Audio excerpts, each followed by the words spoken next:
All right, good morning, everyone. My name is Jared. I am one of the partners here at H&S. Thank you so much for joining us this morning. To make sure that this is working, that you can hear us okay, can some of you please hop on that chat feature through the Zoom call and just let me know that you're able to hear us?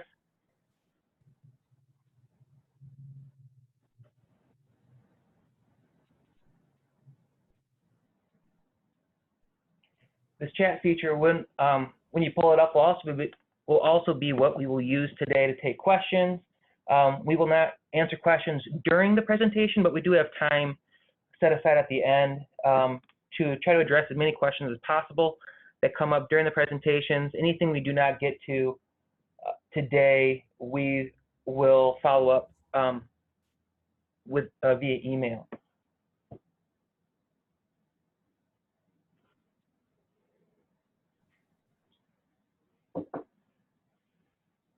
All right, well, I'm going to kind of proceed ahead. So again, this is Jared. I'm one of the partners here at H&S, and we love the partners we get to work with outside of our firm as specialists, as resources in our communities. In H&S, we pride ourselves as being family-focused, community-focused, but even though we would love to say that we know everything, we don't. And so we love it when we can come alongside other great firms and professionals in our communities to, really help all of our clients, with holistic business expertise. And so we have two of those people with us today for this mergers and acquisition seminar. They are Eric Seifert with Left Coast Capital and John Seibers from Rhoades Mckee. I won't go too far into their backgrounds yet, other than to say that they are experts in this mergers and acquisitions area, and something that we are really excited to bring to you, because this is one of those questions, one of those topics that can be exciting, but can also be really daunting and scary. Transitions and change are never easy, and then especially when it comes to this M&A space, and for people looking maybe to sell their business specifically, this is sometimes the business decision of a lifetime.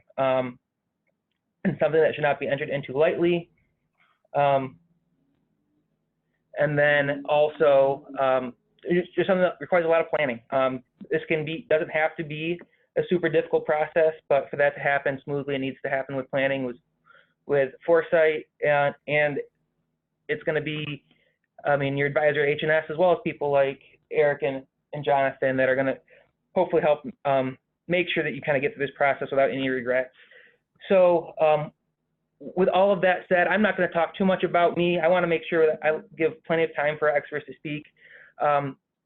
You know where to reach us at H&S in our various offices as you have questions with these decisions, as you have tax questions specifically as it relates to structuring these transactions to make those components as advantageous as possible. But for now, let's start to hand this over to Eric Seifert. He is, again, over at Left Coast Capital. One second here. Eric is a certified small business advisor and the founder of Left Coast Capital. For the last decade, he served as a financial and business consultant for the Michigan Small Business Development Center, which provides business counsel to entrepreneurs and small business owners around the state. During this time at the Michigan SBDC, Eric helped hundreds of clients fine-tune their financials, obtain funding, and sell their businesses. Prior to his tenure at the Michigan SBDC, Eric worked in commercial banking for nearly 30 years. Throughout his banking career, Eric specialized in helping small business owners obtain funding for growth, working capital, and in some cases, liquidity events. After 4 decades of working for others, Eric launched Left Coast Capital Resources to offer his experience and network to other small business owners. While he specializes in exit planning and selling companies, he also works with established companies seeking growth capital, including SBA loans, senior debt, revolving credit facilities, angel investments, and private equity. Thank you, Eric. Thank you. Thank you. Let me see if I can share the screen now. Hope this works. Where are we? There we go. Yeah, undoubtedly, in the world of business, exiting is definitely one of the most important decisions you're going to make.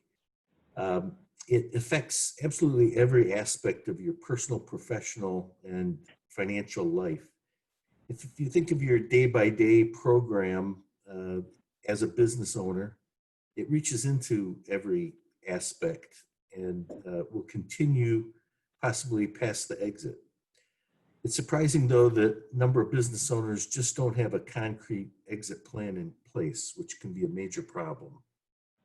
Let me get to the right. There we go.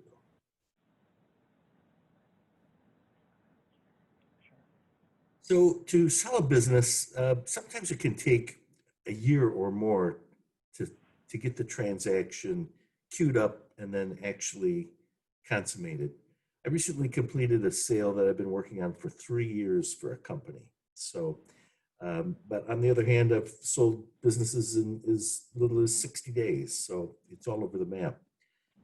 To properly prepare for it, it can take 2 or 3 years, depending on some of the legal and financial complexities, such as an ESOP. If you'd like to sell your business to your employees, that takes time to set up. It's also quite expensive. Sometimes other internal transfers, you have to get the people properly positioned, which we'll talk about a little bit later. Sometimes you need to make a change in your corporate form, or you recently made the change in corporate form, and you have to wait 5 years before you can make the transaction without the tax consequences. So most business owners, according to a recent survey, 85 to 90% of the net worth is tied up in the company. So this is a very, very important transaction. The numbers are huge, though, in terms of the upcoming transactions. 76% of the respondents to the survey plan to transition out of their companies within 10 years and 50% within 3 years. Something that's called the silver tsunami, us aging baby boomers, I'm 67, looking to transition to the next phase in life. 49% of those surveyed don't have a transition plan. 34% that say they have a plan, it hasn't been documented or communicated. Something like, I'm going to leave it to my kids, or I'm going to sell it to my management, or something like that. But it's verbal. And then a really astounding fact is that 75% of the people that sell their businesses are dissatisfied in one way or another after they sell the businesses. If you think of it, it's something that you've got to get right the first time. You can't redo it. When you're going into business the first time, sometimes we make mistakes, missteps, whatever, and it doesn't work. Well, that's a learning experience. You go on to the next one. When you sell your business, there's no redo. It's done. It's over. So if you don't do it right, it can be a challenge. I like to advise people to get started early. Start 5 to 7 years early. I'm working with one company that I gave a loan to start 20 years ago. They're talking about getting out in 15 years, and they're starting to talk to me already how to position that. So I'm suggesting just read some articles, get your head in the transition mode, look at some blogs, set small achievable goals. You can't eat the entire elephant in one sitting. Talk to your people about the exit, family and friends, advisors. You'll leave your business voluntarily or involuntary. That is one absolute truth. The happiest sellers left their businesses when and how they wanted to by proper planning. Hold on too long and you might not receive the optimal amount. I'm working with a CNC shop owner right now. Been working with him for 3 years. Unfortunately, he had his head in the sky with pricing, so we haven't been able to sell it.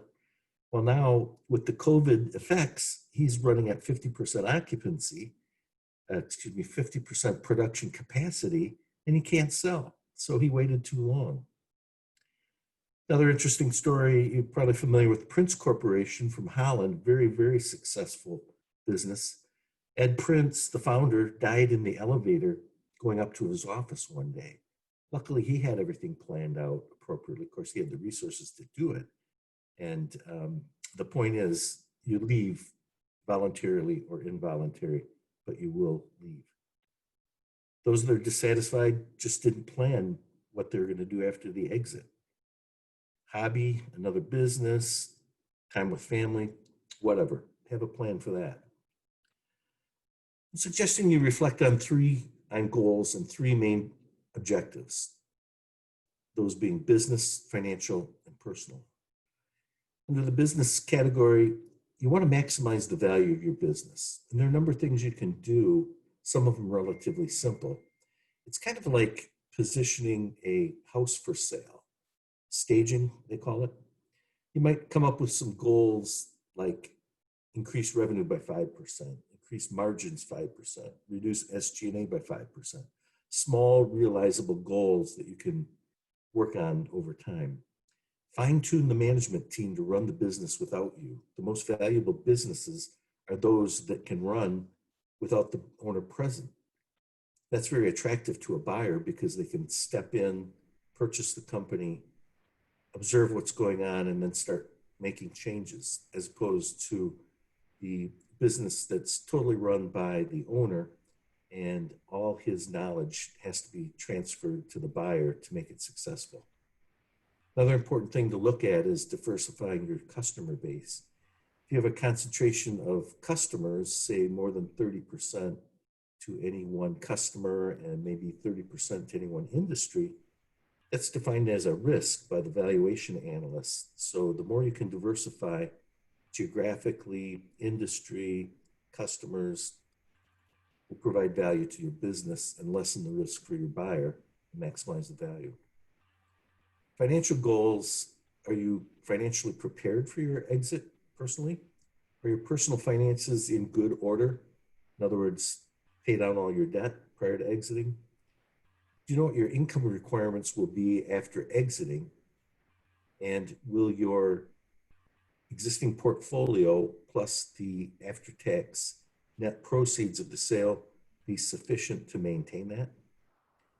If you have any credit issues, personal or business, or financial concerns in general, you need to get working on those right away, clear them off, because it's one more deterrent to a good sale.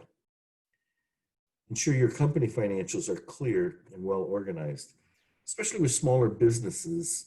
Maybe they've been working with the same QuickBooks accounts for ages, and they work well for you, but for someone from the outside looking in to purchase, it's not clear enough. So work with your professionals, your CPA, to fine-tune the financials and especially point out any seller discretionary items. Most of us small business owners try to minimize our taxability, so we write off everything we can. While the value of a business is determined not by the assets, unless it's in liquidation, but by the cash flow. So if you've impacted your financials with a lot of expenses that are really personal or discretionary, you need to be able to document them and point them out, because when it comes time to value your business, those will be added back to the bottom line and increase the value of the business. Okay. Personal objectives should include, again, how you're going to spend your time after you leave the company. Take a look at your interests and passions. What is it that you've always wanted to do? Sometimes you might want to start a new career or assist as an angel in someone else starting a business or fine-tuning a business. Philanthropy, hobbies, time with family. What do you want to do? Put together a loose plan on that. Examine all the exit options. Do you already have an idea who might be the ideal buyer? Again, is it a family member? Management? Work with a lot of companies that have the owners benefited from a plant manager, general manager that's really carried the ball for them, allowed them to be out of the office for a month at a time without getting telephone calls. Do you want to reward that person? Explore all your options. If you're going in with the thought that it's going to go one way, open your mind and take a look at alternatives. You always need a plan B, sometimes a plan C. Lastly, and very poignant today, you'll have to respond to any economic, tax, and technological changes. Right now, we're wrestling with COVID. I closed on a business last week, a CNC machine shop. They were actually up 10% because they're essential. So they had no challenge at all selling. On the other hand, I have the other client I mentioned to you, similar business, CNC machine shop, down 50%, not showing any climbing back to where they should be. So just not saleable at this time, other than for liquidation pricing. Create a written transition plan. It doesn't have to be fancy. It doesn't have to be rock science, but put it in writing so it can become a roadmap. You need the timeline events. Start with the end date. What do you think you might want to get out? What do you have to do to get there? Internal succession plan. In the industry, succession planning is generally referring to the internal movement of people. Maybe a bookkeeper becomes an accountant, becomes the controller, becomes a CFO. You need to look at how the internal movements might be affected by your leaving the business. Very, very importantly, look at the financial and tax details. As I mentioned before, you need a contingency plan, a plan B, maybe a plan C, and then also your personal transition plan. It's something that if you're doing several years in advance, which I highly advise, you need to revisit it annually, revise it, talk to your advisors. It's very important to have a good, solid advisory team behind you. Existing advisors, inside and out, are a good start, but sometimes you need specialists. You need an accountant or an attorney that has specific transition experience. A lot of the clients I deal with have used the same attorney for years for their leases and collections and whatever, but that person might not be well versed in the actual transaction. If that's the case, you might be behind the eight ball immediately when you're dealing with a buyer that has a very experienced attorney in this area, because there are a lot of nuances to the sale process that only experience and court time will afford a positive result, unfortunately. Merger advisors, business brokers are important in my mind because they become an intermediary and a buffer. When I was selling a successful business I had, a 200 employee home healthcare business, my wife was ill, we had to sell it. I didn't have a experienced business advisor assisting me because I knew how to do it. Well, it became very emotional because the buyer was in there pointing about everything that was wrong with our business, basically telling my baby was ugly, got the hair up on the back of my neck, and I ended up walking away from that deal. With an intermediary, that's usually not the problem. You definitely need to work with your wealth manager, personal financial planning. What are you going to do with that cash when you get it, and will it last you for your expected lifetime? Advisory team's going to help you with the assessment of the financial needs objectives, looking at the current cash flow and expected from the portfolio, assisting with the right transition plan, business valuation, which is very, very important. Most business owners, unfortunately, have a inflated value of their, they have an inflated perspective on what the value is worth, and it can really impede transactions. Lastly, as I mentioned before, improve the business performance as much as you can those last couple of years. Also, the pre-deal preparation can be very important. The amount of documentation that a buyer wants can be extensive. Having that up front and available will save a lot of time.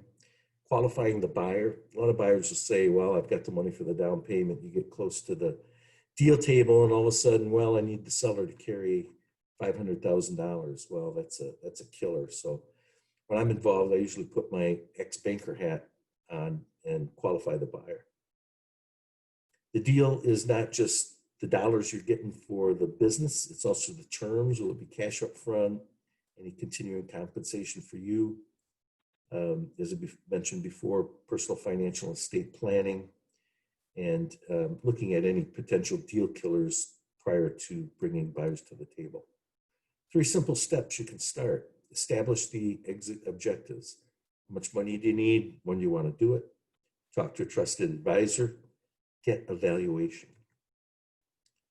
Establishing the objectives. Do you want to sell 100%?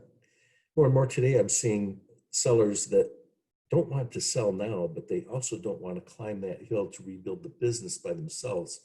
So they'll take on a junior partner, someone with technical skills or whatever, help groom them to take over the business. Similarly, if you want to sell to management or family, what talents do they have? What skills do they need acquired to do it? As I mentioned before, you need to determine how much money you want to maintain your desired lifestyle. What do you want to do after you sell? And again, the timing. Talk to a trusted advisor, share the intentions, talk to a lawyer, accountant, mentor, anyone else whose opinion you value. Talk to them about your objectives and fine tune those, and ask them if there's anyone else you should include on the team. Get that valuation, understand the importance of business valuations and how it is a strategic planning tool. Know how the business valuation can benefit the exit planning process, and be prepared to fine tune for an extended period of time if your current valuation doesn't meet your objectives for the long-term income. Lastly, you probably all know who Warren Buffett is, but I use this from his letter from last year to shareholders to emphasize some of the points I already made. Most importantly, the bottom line, Buffett said that he has 99% of his net worth lodged in Berkshire stock. So it's very, very important. So he and his partner, Charlie Munger, have been working on transition plan for 20 years. So take it from someone who really knows. You need to start early and you need to be serious about it. Thank you.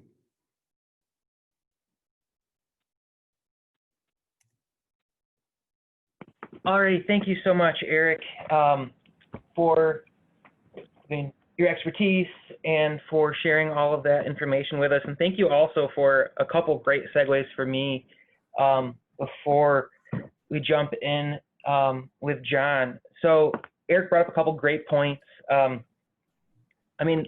being that, this mergers and acquisition, this transition is not simply maximizing the value, the sales price of your company, or at least on the sales side, especially for a business owner, but it's long-term strategy. It is planning for not only what is that price going to be, but also what are you going to do after that transaction? Who is going to be there to manage and run your company after you go? And those are things that, conversations we love having here at H&S, especially at HS&C with our financial advisors. They love to hear kind of those plans of kind of those what's next questions, and they can help you identify sort of what some of your objectives might need to be in these transitions to achieve those long-term goals.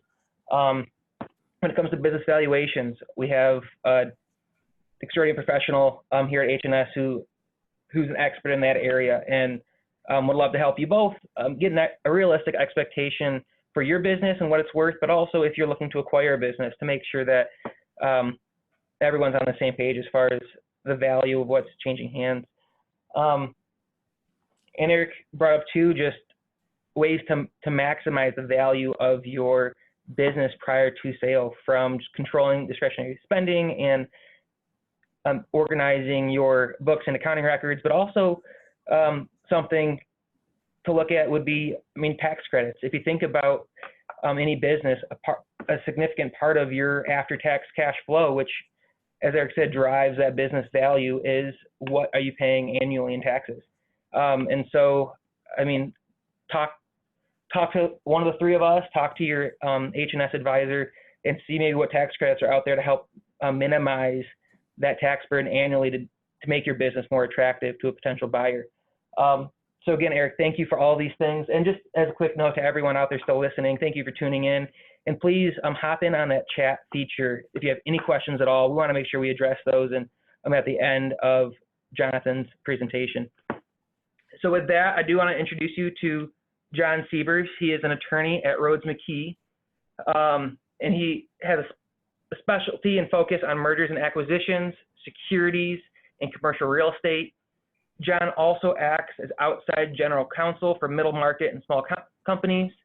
John was the first attorney in Michigan to become a certified merger and acquisition advisor through the Alliance of Merger and Acquisition Advisors. His work and experience has been recognized and ranked by U.S. News Best Lawyers and Michigan Super Lawyers. In addition to serving as the 2019 president of ACG Western Michigan, John is an active board member of Kids Food Basket and the West Michigan chapter of the Michigan Business Brokers Association. Thank you, John, for joining us. Thank you very much for the intro. I'm going to see if I can get my screen share here a second. How does that look? Looks great. Okay, I'm going to jump right in here. Couple things before we get into the slides. Just a couple of quick comments. So first of all, you know, kind of a disclaimer, no two buyers are exactly the same.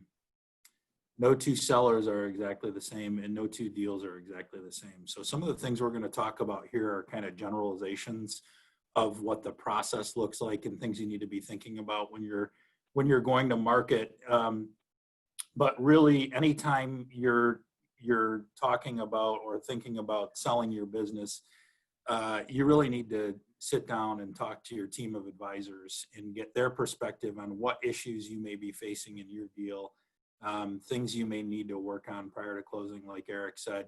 M&A is very much a team activity. So, you know, Eric was talking about the various advisors, the CPA, the attorney, the business broker. I usually add in the financial advisor. Oftentimes the banker is very involved. If you've had a long-standing relationship with your banker, your insurance agent may get involved as well. So when you start thinking about the process, what I would recommend is sitting down, hopefully getting as many of those advisors into the room as possible, and just talking about it over lunch or coffee. I usually don't bill for those meetings, but in an hour or so, you can kind of get an idea of what you're going to be facing and what you're going to be dealing with. Another thing that I thought was really interesting that Eric pointed out is, you know, when you go to sell your company, you kind of have to have some thick skin, because buyers are going to come in and they're going to look for faults in your company, because faults help them to rationalize lowering the purchase price. Or maybe they're not even trying to do that. Maybe they're just saying, look, this is an issue we've got to deal with.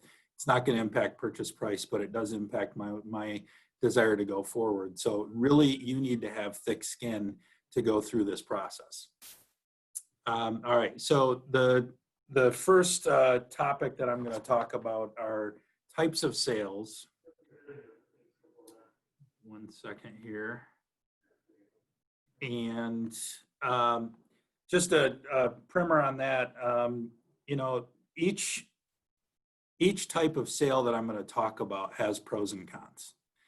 And it's important for you to understand what those pros and cons are, so you can kind of gauge, if you have choices, which type of sale process is best for you. So I'm just going to talk very briefly about the pros and cons of the three different sales types. But again, if you are getting ready to sell, I would recommend sitting down with your advisors and just saying, hey, what are my options here? What do you think is best for my company and for achieving my goals? So the first type of sale is an auction. And it's usually carried out by a business broker or an investment banker, which is another type of M&A advisor. It starts with the M&A advisor / business broker sending out what is called basically a confidential information memorandum. It's basically a primer on what the company is all about. It doesn't give any identity. It doesn't tell the name of the company. It doesn't say exactly where it is. So it's confidential when the potential buyers receive it. And then people that are interested in getting more information about the company will respond back to the business broker or the investment banker and say, hey, I'd like to get more information about this company, I'm interested. The M&A advisor then sends the prospective buyer a confidentiality agreement or non-disclosure agreement. They sign it, and then they get to learn what the name of the company is, where it is. They get more financial information and things like that. I typically see auctions for larger companies, and by larger, in my world, is middle market companies. So companies that have, value between, say, $5 million and $100 million. I've seen some smaller companies go through the auction process, but it's rare. Some of the pros and cons about using an auction. Typically the auction process is going to generate the highest purchase price because the purchase price is set through this competitive situation that we've got going on. But it also can be more costly because you're ferreting out a bunch of different prospective buyers, and it can be somewhat of a grueling process.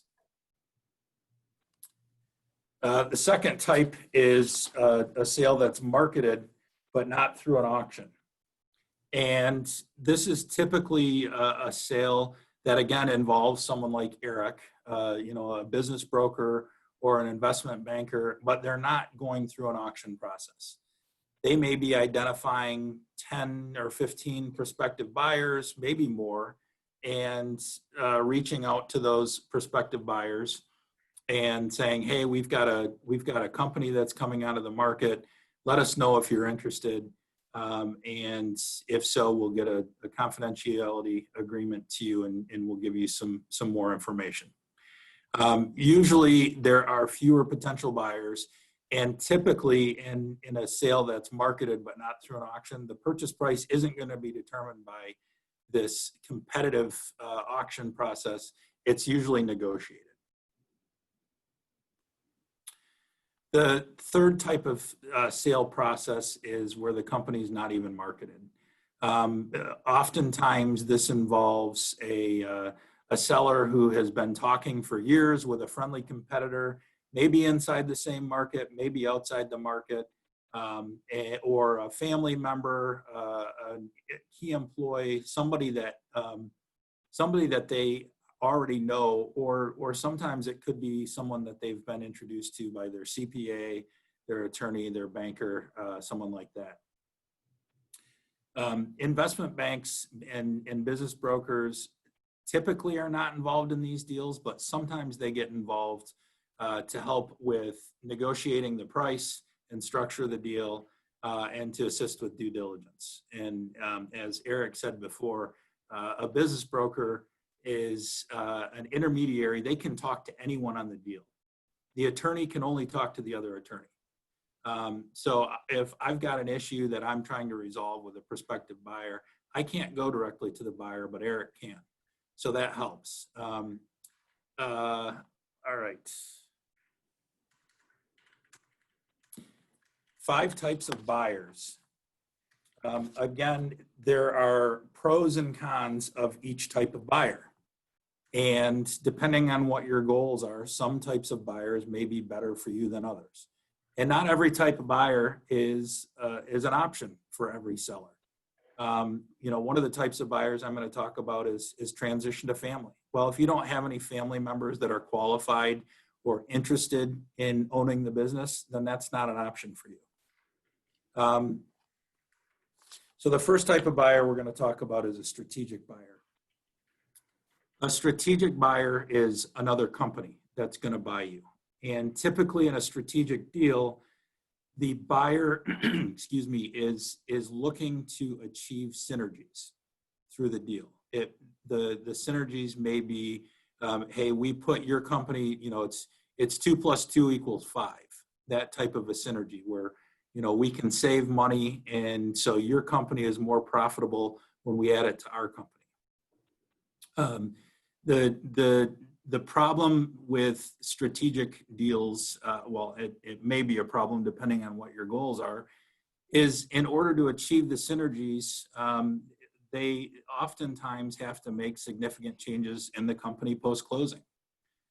So if you've got a strategic buyer in Wisconsin that looks at your company and says, boy, we would really like to get your customers, or we'd really like to get your technology, but we don't want your building, we don't want your employees, so we're going to shut down in West Michigan and relocate everything to Mckee to Wisconsin. If you're looking to to create a legacy with the sale of your company, it's probably not a very good idea for you to go with a strategic buyer. But if you're looking to maximize profits and sale proceeds from a deal, strategic buyers typically, at least, pay more than non-strategic buyers. One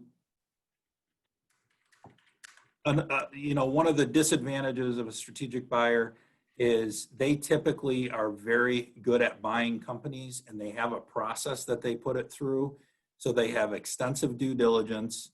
There's going to be a significant amount of negotiating, and therefore your transaction costs are going to be higher.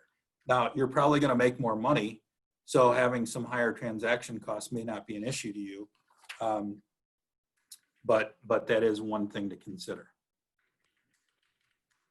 Financial buyers in PE, when I talk about PE, I'm talking about private equity firms. Private equity firms have really had a significant impact on the M&A space over the last 20 years plus that I've been practicing. And I've got clients, if you're above a certain dollar, revenue amount, or in a certain industry, I've got clients that get calls on a weekly basis from private equity firms that want to do a deal. PE buyers will typically pay more than non-PE financial buyers, because the PE buyer's goal is to buy your company, lump it in with other companies, build it up, and then sell it for more than it's worth today. So they can typically pay more than someone who's just going to run it and own it and maintain it for the next 30 years. But PE buyers typically have a very short lifespan. They typically look at flipping their investments within 5 to 7 years. So again, if you're looking to create a legacy, a PE buyer is probably not a good idea for you. If you're looking to maximize your gain, PE buyers may be a good option. Like strategic buyers, PE buyers typically have a very extensive due diligence process, significant amount of negotiating, and therefore they typically have higher transaction costs as well. The next type of buyer is a financial buyer that's non-PE. This could be an individual with deep pockets. It could be, I see a lot of people that leave corporate America. They may have, $500,000 that they want to invest in a company. So they go to the bank and they say, this is the equity I can bring. What can I afford to get? And they want to own their own business. They're sick of working for a large corporation. It could also be a family office. The DeVosses and Van Andels, the Meyer family, a number of families in West Michigan have family offices. Some of them only invest in funds and stocks and things like that, but a number of them are doing direct acquisitions. If you haven't heard about it, a lot of the Indian tribes are also creating entities that are out looking to buy companies. And the benefit of the tribally owned entities is they don't pay federal taxes. So they can a lot of times afford to pay more than other buyers. So depending on the buyer, a tribally owned entity may be able to compete with a strategic and PE buyer. An individual financial buyer probably can't. The nice thing about financial non-PE buyers is they're less likely to make drastic changes post-closing. They're usually looking to hold the company for a longer period of time. So if you're looking to, create a legacy, that's usually a better option than PE, or strategics. The fourth and fifth type of buyer are internal and family buyers. And so we're talking key employees, maybe one key employee, family. The disadvantage of selling to an internal buyer or a family member is usually they don't have a bunch of cash to put into the deal. So usually you're going to end up providing them with some of the financing in the form of a purchase. You get some cash at closing plus a seller note, which gets paid over time after closing. So if you're looking to make a clean exit and not ever have to worry about the company again, a deal with seller financing may not be a good option for you, because as long as that note is out there, you're still going to have some skin in the game with the company. An advantage is the internal and family buyers typically know the company a lot better than a buyer that comes in off the street and doesn't know anything about it, meaning the due diligence process is typically less involved, less negotiating, and smoother and lower transaction costs. So internal and family buyers are usually the best option for someone who really wants to create a legacy and is less concerned about maximizing what they gain from the sale. So I'm going to talk a little bit about the sale process, different phases that you go through when you're looking to sell. The first is the pre-sale phase. Eric talked about this in his presentation, so I'm not going to go into a detailed discussion of it, but it's basically you looking at your company and getting your house in order. It could be that you've got that this pre-sale phase takes 5 years. If you've got significant customer concentration issues and you want to clean those up before you sell, that usually doesn't happen overnight. But it could be something that takes 2 weeks to wrap up or to clean up. If you have, you realize that your annual meeting minutes are not up to date, well, you can usually get that up to date in a week, working with your attorney, a week or less. So the pre-sale phase could last for years. It could last for days, depending on your situation. The legal side of the pre-sale phase, I won't go into real detail, but really what we're looking for is trying to spot issues that a buyer is going to be concerned about so we can fix them ahead of time. The next phase is the NDA phase, the confidentiality agreement phase. So the first document most parties sign in a deal is the non-disclosure agreement, or the NDA. And this is oftentimes when I first get involved in a deal. I'll have a client that calls me and says, hey, I've got someone who approached me, they're interested in my company.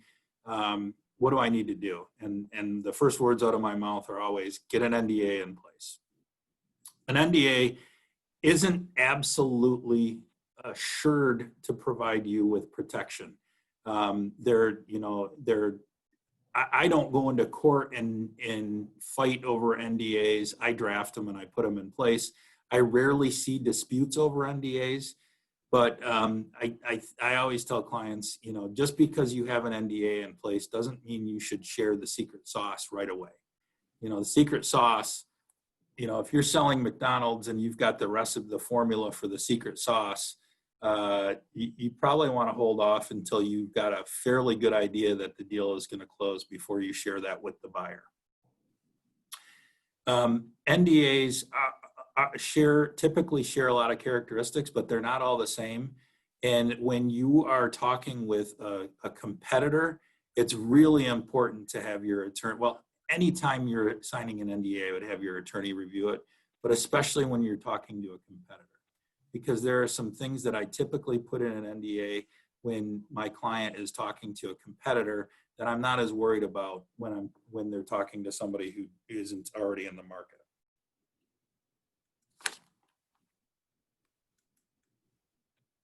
The next phase is the LOI phase, or the letter of intent phase. So you've signed an NDA with a prospective buyer. You've given them some financial information. They've had a chance to digest it, talk to their CPA. Maybe if they've got a business broker, sometimes buyers have business brokers as well. Maybe they've got a business broker they're working with. They come up with what they think is a good value for the company, and they present an offer. Now, sometimes the letter of intent comes from the seller, but a lot of times it comes from the buyer.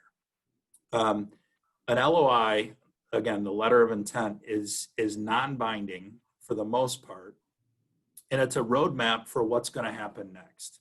It tells you who the parties are, what the deal structure is going to be. Is it an asset sale or a stock sale? And just so we're all clear, most buyers want an asset sale for two reasons. Number one, there are tax benefits to doing it, which H&S can certainly walk you through.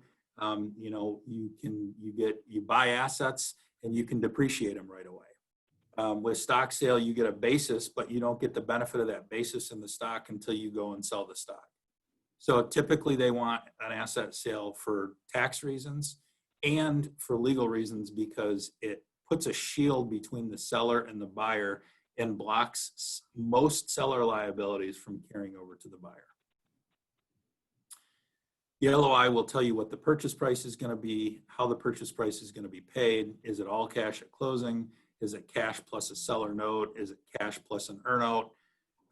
They typically spell out what the seller's post-closing role is going to be. Are you going to run the company for the next 5 years after you sell it? Or are you going to provide 10 hours of telephone consultation each month for the next 2 months? And I've seen seller involvement in deals post-closing anywhere in that range. It really varies on the deal. LOI typically spells out what other documents are going to be signed to get the deal closed. And then there's usually an exclusivity provision in the LOI, which is binding. Most of the stuff in the LOI is not binding. Either party can walk away at any time if they don't want to do the deal. But the exclusivity is typically binding, and what it says is you as the seller won't talk to any other buyers for the next 60 to 90 days while we try and get this deal going. The next phase is the due diligence and drafting phase. This is where the most of the work is done. Usually the buyer is controlling the due diligence through their advisors. Their CPA is going to be involved. Their attorney is going to be involved. They're going to get documents over to their lender. They're going to be working with, if they've got investors, they're going to basically be digging into everything about the company to see what's there. They're going to be looking at your operations, your finances, employees, benefit plans, your real estate, what risks and opportunities there are, customer concentration issues, all of that stuff. Oftentimes the purchase agreement is being drafted simultaneous with the due diligence, but sometimes buyers say, hey, we want to do a certain amount of due diligence and confirm that our offer in the LOI is a good offer before we spend the money drafting legal documents. Usually the buyer's attorney drafts the legal documents, but that can be negotiated as well. Again, having an investment banker or business broker, it can be really helpful in that due diligence and drafting phase, because a lot of times sellers are just inundated with due diligence requests. And if you can push a lot of that work off onto your advisors, you can continue to, well, let me put it this way. If you're trying to do everything yourself, it's very difficult to run a company and sell a company at the same time. The next phase is the closing phase. Oh. See if I can get back here.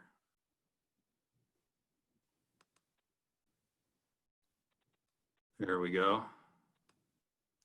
So the closing phase, the closing occurs, in some deals, there are two types of purchase agreements that we draft. One is a purchase agreement that's executed prior to closing.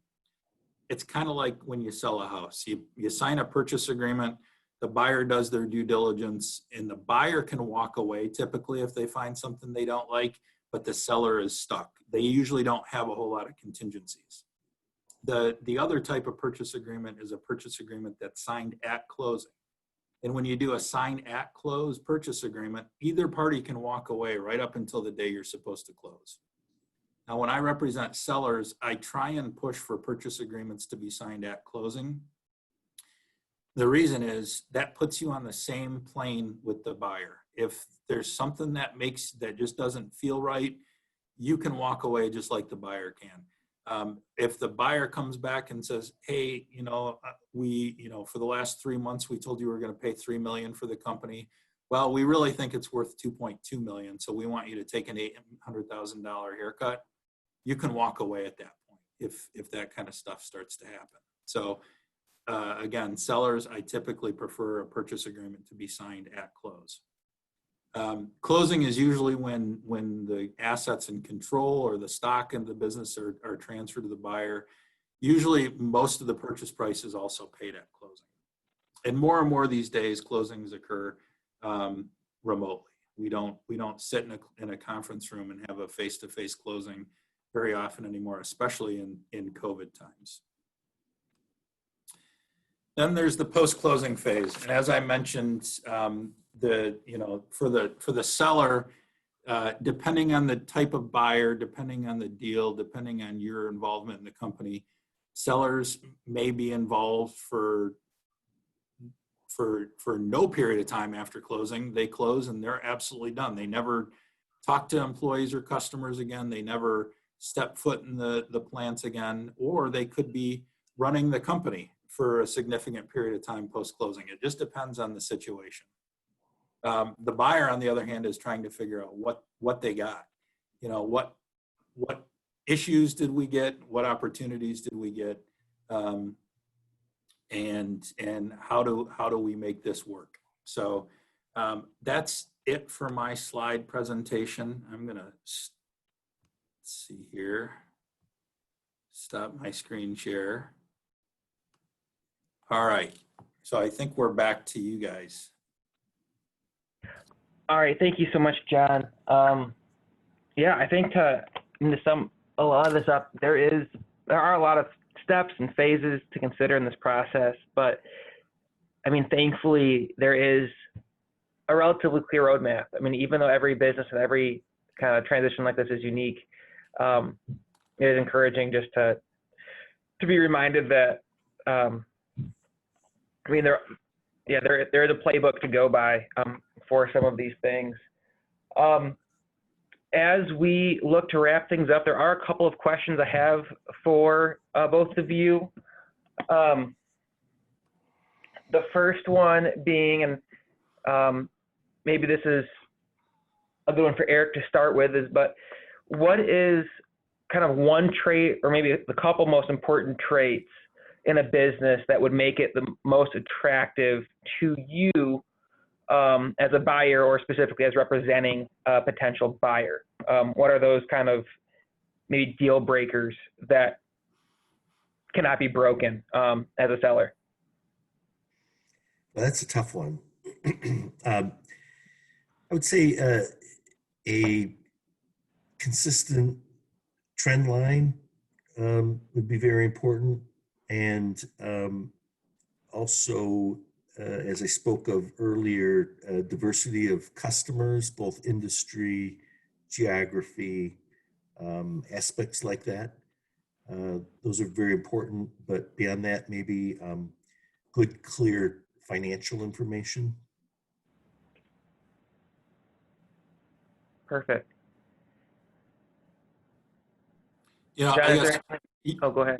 Yeah, I think it depends on the buyer. I mean, I've got clients that say, I want to find a company that runs itself, that has a good management team, that I can step in and have a, kind of a high level overarching strategic role, but I'm not going to have to be, doing the day-to-day work. I've got other clients that say, I want just the opposite of what Eric said. I want something that's broken. I want something that has high customer concentration. I want something that has declining revenue, because I have the skills to fix a company like that. So if I can get it at a discount, I can get in there and add value and turn it around.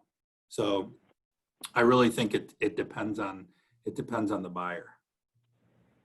Yeah, and I appreciate that point actually, because I think we hear a lot that those turnkey businesses are what everyone wants to strive for, but that's not necessarily the case. I mean, I think as maybe the current business owner, and that is maybe what you want for the success of you as the current owner, but that is, I think, a good nuance. That's not an absolute.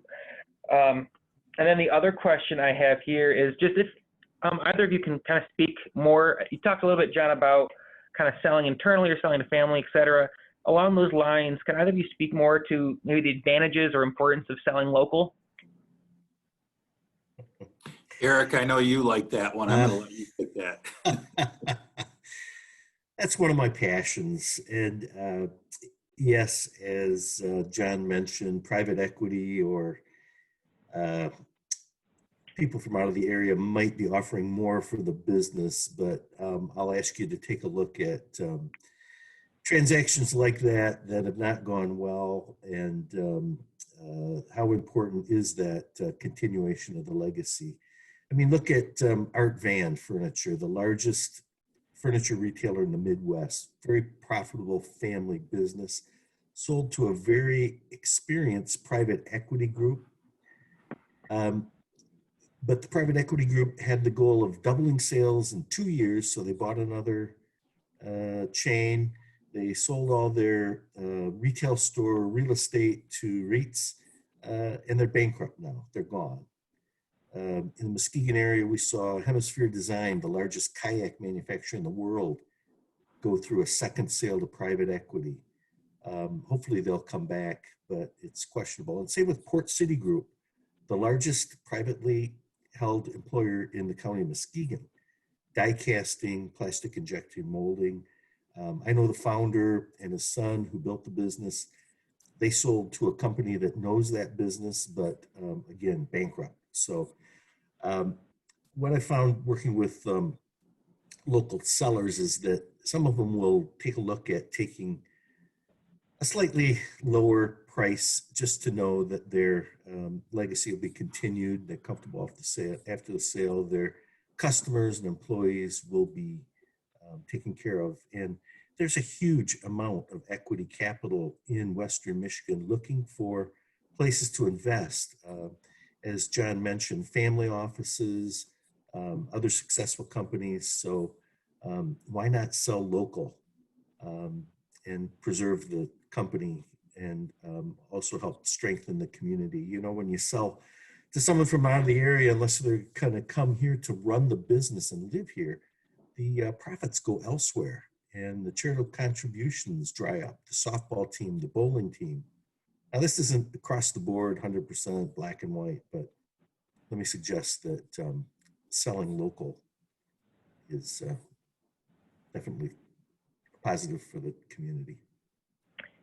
Absolutely. There's even, studies out there to suggest that kind of outside equity, the erosion of local ownership per se, is actually one of the greatest threats to kind of our West Michigan economy in the next 10 to 20 years. So yeah, I really appreciate your kind of insight on that one, Eric. So with that, so I thank you both again for presenting today and just sharing your knowledge with everyone on this call. And thank you to, again, everyone here signed in just for joining us. We're really excited to be able to just kind of engage on this topic together this morning, kind of as far as next steps, but we're going to follow up with an email to everyone with the presentation materials, with contact information for Eric, John, resources at H&S, and also just use it as an opportunity to, if you have questions that you didn't think of during the presentation, that you can address those there as well. So, and we have everyone's information that signed up today. So just look out for that email sometime yet today or this week. And again, thank you for joining us. Stay happy, stay safe, stay healthy, and hopefully we'll be able to connect with all of you again soon. Take care. Thanks, everyone.